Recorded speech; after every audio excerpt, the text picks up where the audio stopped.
Yesu. Tugarura Yesu.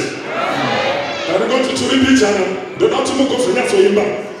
No kutisha, tugita pano no somewhere. Yes. Wanema simba, Jehova. Wanema simba, Jehova.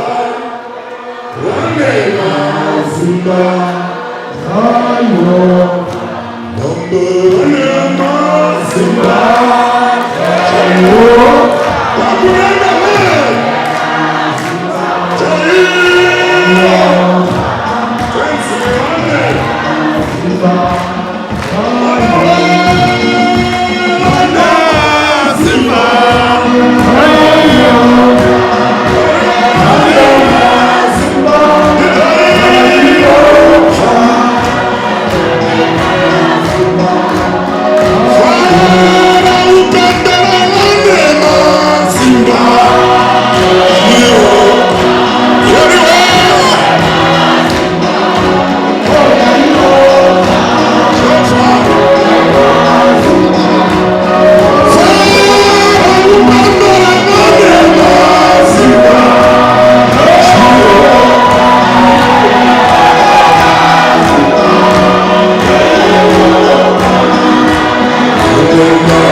Mubuku ya Ezra 10 verse 4 read Sukai yenyu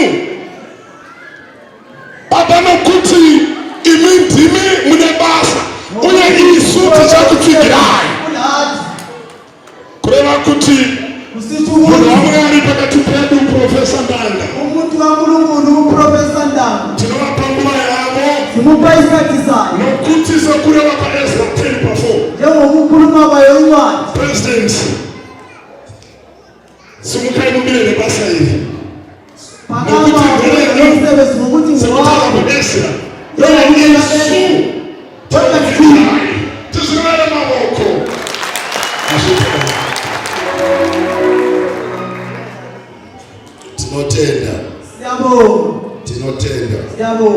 I want to recognize the presence of the representatives of Universal Peace Federation. Universal Peace Federation. Universal Peace Federation. There is the Director of Education. Responsible for the continent of Africa. Reverend G. Gomes. We also have the President of South Africa. UPF, Reverend Lebalo.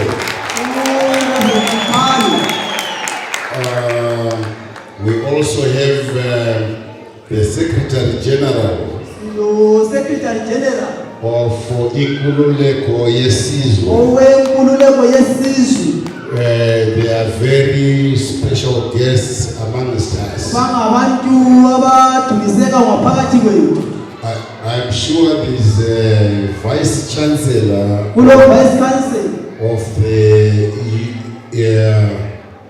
Emmanuel University of Theology International. Emmanuel University of Theology International. Professor Dondo. Professor Dondo. And these Amen. Ndoda kutanga nokupa vakamira basa. Ngifune uqala ngokupha laba abamile umsebenzi. Ndoda kutanga nokupa vakamira basa. Ngiqale ngokupha laba abamilana umsebenzi. Ma-authors anyobona. Ndoda kuti wani ndiye achataura vamwe vese vakasimudza ruoko mudenga rwerudyi. Ukuthi oyedwa akhulume abanye bonke bephakamise izandla ngaphezulu. Wani ndiye achatora oath. Oyedwa uyozothatha lezi tinotenda vanhu vasati vatanga basa. abantu bengakaqali umsebenzi. Vanhu vasati vatanga basa Bengakaqali abantu umsebenzi. vanotora mhiko yebasa. Bayathatha Before people start, umsebenzi. before people commence work, Before abantu baqala umsebenzi. they take an oath of service. Bayathatha ugqobo lomsebenzi. And this is what we are about to do. Lokhu yikho esizokwenza. The fact that you are many, Ngokuthi lilana. it means Kusho ukuthi only one person is going to read on behalf of all of you. wonke umuntu oyedwa ozolifundela. The rest will just raise their right hand up. Abanye bazophakamisa isandla sabo sokudla phezulu. Let us do so now. Asenzeni lokho njengamanje.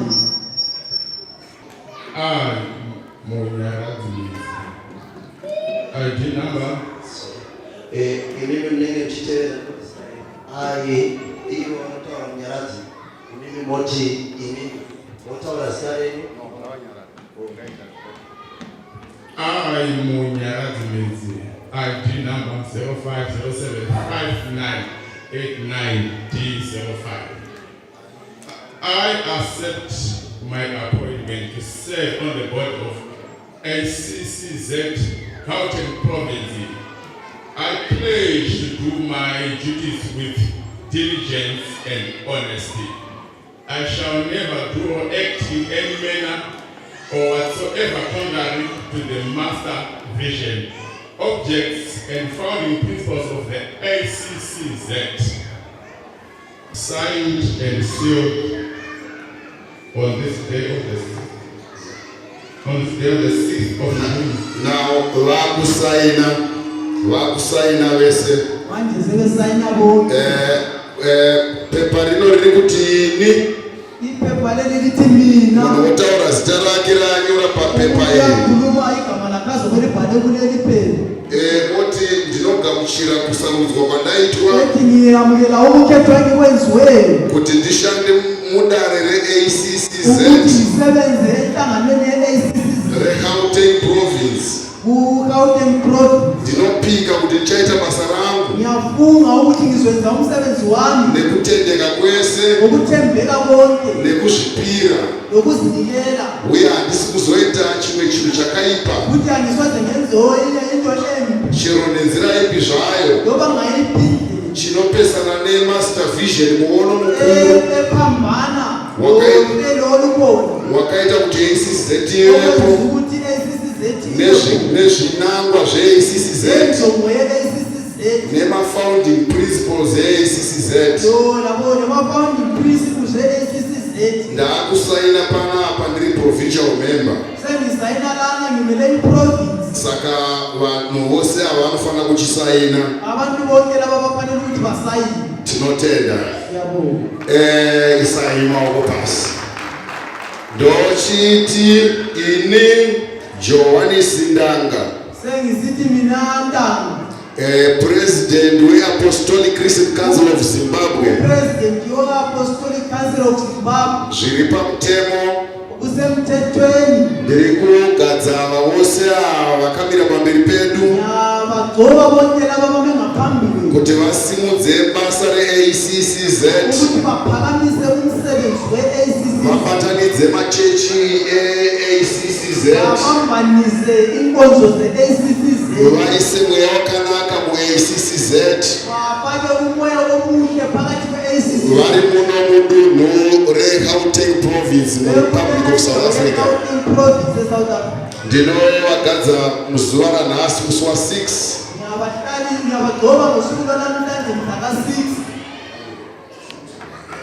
ndinovagadza nhasi musi wa6 June emugore ra2021 eminyakeni ka2021 ndinotenda Mwari waAbrahama ngakudzwe, Mwari waIsaka, Mwari waJakob, mabasa irori ndoda kuti muvatore makaita kuna Kristu Jesu achitaura kuti mweya paridzire zvisikwa zvose mweya omborera Jehova tumaiwo mweya omborera Jehova tumaiwo mweya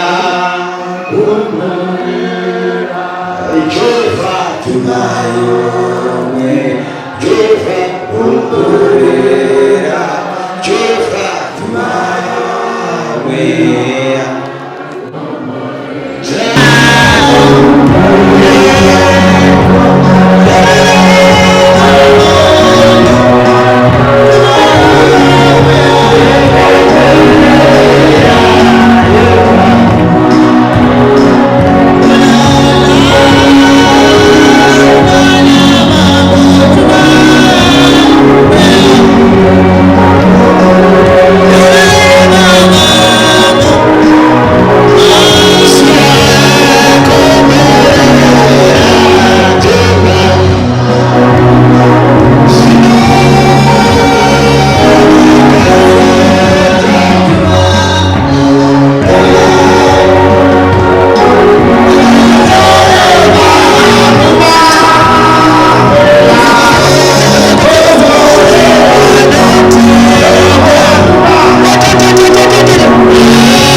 tinogara hedu pasi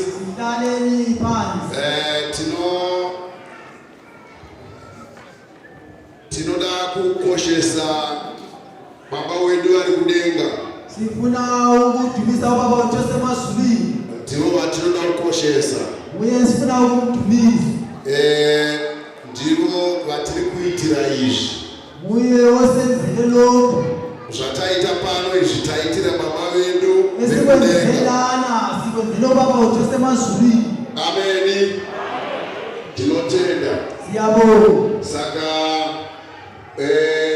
achafanirwa kuzosiyiwa ma-author certificates enyu ada kuzoiswa seal.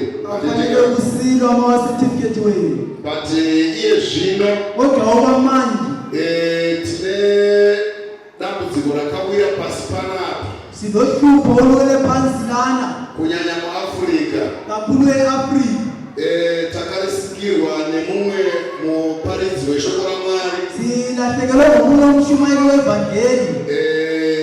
Vamwe vari kuziva akachinzi Prophet TB Joshua. Obe kuthiwa nguProphet TB Joshua. Akashaya maawa apfuura mashomani. Udlule emhlabeni amaholeni amalutshwana adlulile. Saka tinoda kusimuka tese. Sifuna ukuthi siphakame sonke. Toita 1 minute of silence. Siphakame sithule. In observance of the passing on of Prophet TB Joshua. Sihlonipha ukudlula kwakhe emhlabeni uTB Joshua. Tinotenda. Tinotenda ngatigare basi. Ime Ime mose Jesu anoti endai naizvozvo nalonke uJesu uthi hambani njengalokho munyika dzose izizwe zonke unoparidzira zvisikwa zvose yeshumayelela izidalwa zonke ivhangeri. Saka ndiyo misheni yenyu hombe. iyo imishini enkulu. Misheni yenyu haisi kuti uyo akurire kudarika ini. Injongo yenu asiyo kuti lo akhule ukudlula mina. Ndeyekuenda naizvozvo yokuthi lihambe nalokho unoparidzira zvisikwa zvose uyashumayelela izidalwa zonke. Ndozvotaurwa naKristu wedu. Yikho kukhulunywa nguKristu wethu. Anoti go ye therefore uthi hambanini and evangelize the word of God. ishumayele izwi likaNkulunkulu. That's what he told his disciples. Yikho akutshela abalandeli bakhe. He told them to go therefore ubatshele ukuthi behambe into the whole world umhlaba wonke and evangelize the word of God. beshumayela izwi likaNkulunkulu. That was the mission bekuyiyo injongo given to the disciples of Jesus Christ eyaphiwa abalandeli bakaJesu by himself. bephiwa nguye ngokwakhe. And in the same manner, ngaleyo ndlela I, as your president, mina njengomkhokheli wenu I command you to go therefore ngiyalitshela ukuthi hambanini into the whole world umhlaba wonke and evangelize the word of God. lishumayela izwi likaNkulunkulu. I do not send you angilithumeli to go and fight for positions, ukuthi liyelwela izihlalo to go and seek to steal money from people, kumbe ukuthi liyahamba lisiyafuna ukuntshontsha izimali ebantwini, to go and build your personal empire. ukuthi lihambe liyoyakha ezenu izindlu. I do not send you to do that. angilithumeli ukuthi liyokwenza lokho. I send you therefore ngilithumela ukuthi to go into the entire world lihambe umhlaba wonke and evangelize the word of God lishumayele izwi likaNkulunkulu to all the Christians, kubo bonke amaKristu, to all the creatures. kubo bonke amaKristu. So this is your mission. yiyo injongo yenu. I invited inkululeko yesizwe. ngimeme inkululeko yesizwe. They are just like Apostolic Christian Council of Zimbabwe in South Africa. Apostolic Council yaseZimbabwe lana eSouth Africa. The idea is that you know each other injongo kuyikuthi liyazane with the South African people, labantu balana eSouth Africa, with the South African organizations that represent the interests of indigenous churches. lenhlangano zalana eSouth Africa ezimele This- ukholo lwama-Afrika. That's the purpose I have called them to come. kuyiyo injongo yenu babizeleyo. The government of South Africa uhulumeni walana eSouth Africa should know you umele alazi because they know me. ngokuthi mina bayangazi, And then you also must belong to them. nani lifanele ukuthi liyazakale ngakubo. They need to know that you are harmless. bafanele ukuthi babazi ukuthi ngabantu abazehlisayo. You are here as the cooling voice of the people of Zimbabwe lilana njengezwi labantu baseZimbabwe who migrated to South Africa. abazelana eSouth And Africa. if you don't play the chaplain's role, lingalandeli imithetho those people can cause chaos in the country. bangaletha ukuhlupheka And ezweni. that's your responsibility kodwa lokho kusala kusezandleni zenu to cool those spirits down. ukuthi likhuze leyo mimoya. Hallelujah. Going therefore. hambanini Rowana ichipakira mshana kumtauri going therefore. lithumelane Kumtauri kutendai naizvozvo. ukuthi hambani indlela. Handina kuti idai kusanoita izvozvo. angitsho ukuthi lingawenzi lokho, Handina kuti idai kunoita izvozvo. angitsho ukuthi liyokwenza But lokho. Mwari akaestablisha succession policy. kodwa uNkulunkulu usevele sekudalile. Pana handizvo zvakanaka. Manyatsokunzwisisa. ndikuzwisisile na? Tazwana zvakanaka. Mwari akaronga zvese kare. uNkulunkulu wakwenza konke kudala. Mugarden of Eden. esimini yase-Edeni Akaronga zvese kudhara. wakuhlela konke kudala, Kusanganisa nechikafu chinoryiwa. ukuhlanganisa lokudla okudliwayo. Haana kungosika vanhu kwakuvasairira. akazange adala abantu wapedza wabalahlela igama. Akaronga zvese kare. wahlela konke kudala. Madzimai enyu ari kupi? Amakhosikazi wakubo. Bega babuye madzimai anyu kumwe nomwamiri pamurume wake. Abeze amakhosikazi omunye lomunye ame kuba babo. Omunye lomunye ame kuba babo. Yabo. Munawo. Makorogoto. Ndafunga kudabula. Mwene mungai usikuvuka ungatomtengera mwana wako n'urasika. Omunye lomunye umbone kuba babo waphe kwasilandeka. Zvakanaka. Werekatiso.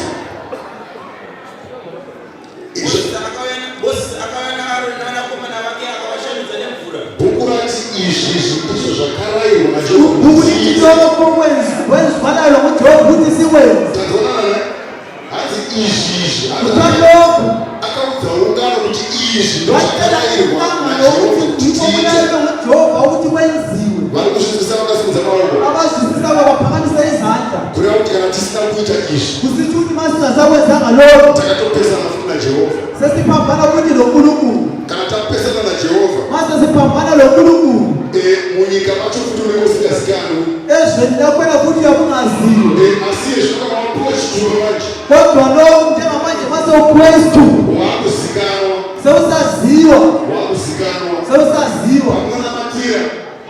pamunamatira Lapho thandazela khona. waakuzikanwa ipapo Senisaziwa lapho. hamuchakupuyikidzwi Alisapho ngokuthathwa njengabantu nje. kana mune pepa Mani namaphepha. rinotaura kuti ndozvamuno Elikhuluma ukuthi yiko lokho elikho. izvi ndizvo zvakarayirwa najehovha kuti zviitwe Lokhu yiko kwelayelo kuJehova ukuthi kwenziwe. izvi ndizvo zvakarayirwa najehovha kuti zviitwe Lokhu yiko kwelayelo kuJehova ukuthi izvi kwenziwe. ndizvo zvakarayirwa najehovha kuti zviitwe Lokhu yiko kwelayelo kuJehova ukuthi kwenziwe. izvi ndizvo zvakarayirwa najehovha kuti zviitwe Lokhu yiko kwelayelo kuJehova ukuthi kwenziwe. ndoda kuti muuye muri vaviri murume nemudzimai kuti ndizvo zvakarayirwa najehovha kuti zviitwe Lokhu yiko kwelayelo kuJehova kuti kwenziwe. akadii akavashambidza nemvura akavashambidza nemvura Wabageza namanzi. akavashambidza nemvura Wabageza namanzi. akavashambidza nemvura Wabageza namanzi. akavashambidza nemvura verengai akavashambidza nemvura Wabageza namanzi. akavashambidza nemvura Wabageza namanzi. akavashambidza nemvura Wabageza namanzi. akavashambidza nemvura Wabageza namanzi. akavashambidza nemvura Wabageza namanzi. akavashambidza nemvura Wabageza namanzi. akavashambidza nemvura Wabageza namanzi. akavashambidza nemvura Wabageza namanzi. akavashambidza nemvura Wabageza namanzi.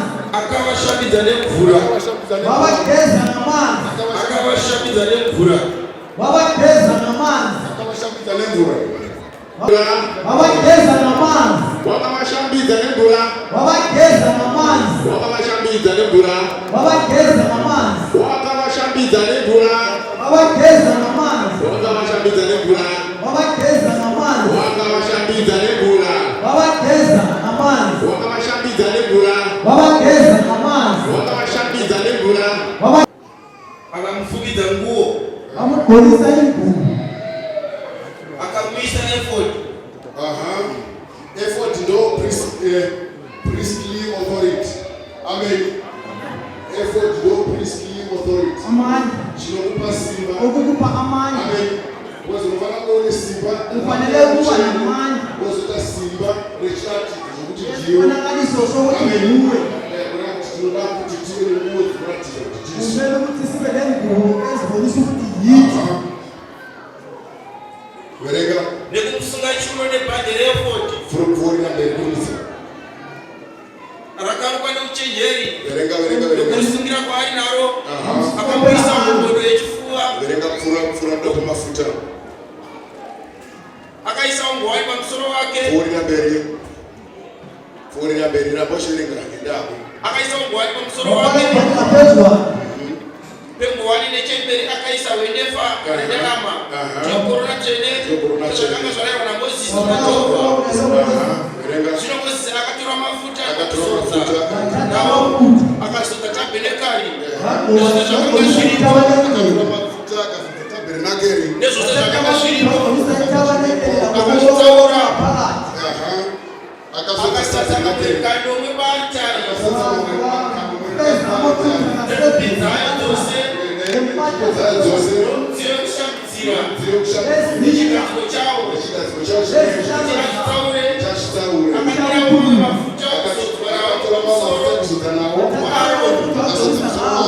akamuzodza kuti amutsaure wamgoba akamuzodza kuti amutsaure wamgobisa ukuthi abe ngothethweni wakamuzodza kuti amutsaure wamgobisa ukuthi abe ngothethweni wakamuzodza kuti amutsaure wamgobisa ukuthi abe ngothethweni akamuzodza kuti amutsaure wamgoba ukuthi abe ngothethweni akamuzodza kuti amutsaure wamgoba ukuthi abe ngothethweni akamuzodza